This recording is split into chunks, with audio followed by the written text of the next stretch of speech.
अस्सलाम वालेकुम नाजरीन, आपण बघत आहोत कोकणी न्यूज आणि मी हाय मुख्तार सुर्वे.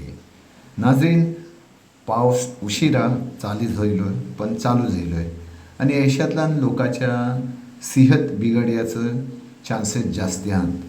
आणि ह्या वक्तार आपण बघू शकता आपले एक सोशल वर्कर मंगेश मोरे ह्यांनी आपल्या खेड म्युन्सिपाल्टी हॉस्पिटलची काय कंडिशन आहे ही आपल्या या चॅनलच्या मार्फत आपल्या सगळ्याच्या सामने ती ठेवतात. आणि हे ऐसा मुद्दा आपलं कोकणी न्यूज नेहमी घेऊन येत असतं ताकी तुम्ही पण जागरूक राहा. आणि शासनाला आपण करोडो रुपये टॅक्स देत आहोत, त्याच्या बदल्यात शासन आपल्याला काय देते हे तुम्ही विचार करा. फक्त कोकणी न्यूज किंवा मंगेश मोरेच्या आवाजाने काही नाही होणार बघा. नमस्कार, मी सामाजिक कार्यकर्ते मंगेश मोरे बोलतोय. आज आपण खेड नगरपालिकेचा तो दवाखाना आहे तेथे आपण उभे आहोत. हा काही दिवसापूर्वी नगरपालिकेने मोठ्या थाटा उत्साहात उद्घाटनाचं केलेलं की लोकांच्या प्रदर्शनात आणून दिलेलं की आम्ही हा दवाखाना चालू केला आहे म्हणून.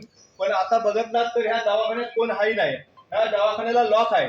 हा घरडा केमिकल त्यांनी चालवायला घेतलेला आहे. पण आजची परिस्थिती अशी आहे, इथे डॉक्टरही नाही आणि कोण कर्मचारी नाही. आता आपण तसंच त्याच्या बाजूला आपला दवाखाना आहे, त्याची परिस्थिती तुम्हाला दाखवतो. या इकडे या इकडे ते बघा. आता ते बघा, ह्या खेड शहरातली आणि इतर तालुक्यातली जनता, गोरगरीब जनता आशेने मोठे असते की आमचा कुठेतरी मोफत उपचार होईल. आणि आज परिस्थिती इथं आपल्या दवाखान्यात आज 11 वाजलेले आहेत. आज 11 वाजलेले आहेत. आज तारीख 29 आहे.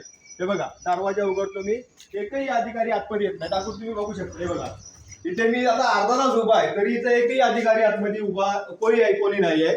तर इथं विचारला असता तर डॉक्टर नाही आले आहेत, हे आले आहेत, अशी रोजची यांचे प्रश्न आहेत, त्यांची उत्तर आहेत. तर आमची एवढीच विनंती आहे की नगरपालिकेला की हे जे तुम्ही उद्घाटन वगैरे काय केलात, लोकांना दाखवलात, त्याचा काही फायदा होत नाही. आणि हे असंच रोज कधी दवाखान्यात डॉक्टर नसतो. आताची परिस्थिती बघा, आताची परिस्थिती आहे. तर याच्यावरती कुठेतरी प्रशासनाला आणि शासनाला आमचा विनंती आहे की आम्ही जिल्हाधिकारीकडे पण याची तक्रार देणार आहे की लवकरात लवकर रोजच्या दवाखान्यातले जे डॉक्टर आहेत ते नेहमी तिथं यावे, ही आमची विनंती आहे. धन्यवाद.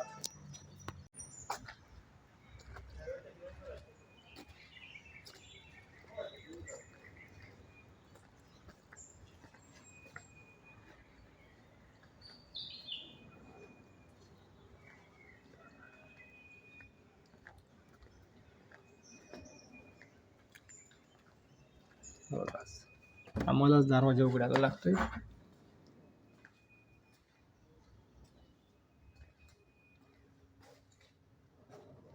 तर 11 वाजलेले आहेत तरी कोण अजून दवाखान्यात अधिकारी नाही, कोण माणूसही नाही. अशाच कोकणी बात खबरसाठी लाईक करा, शेअर करा आणि सबस्क्राईब करा आपलं ह्यो कोकणी न्यूज चॅनल. अल्लाह हाफिज.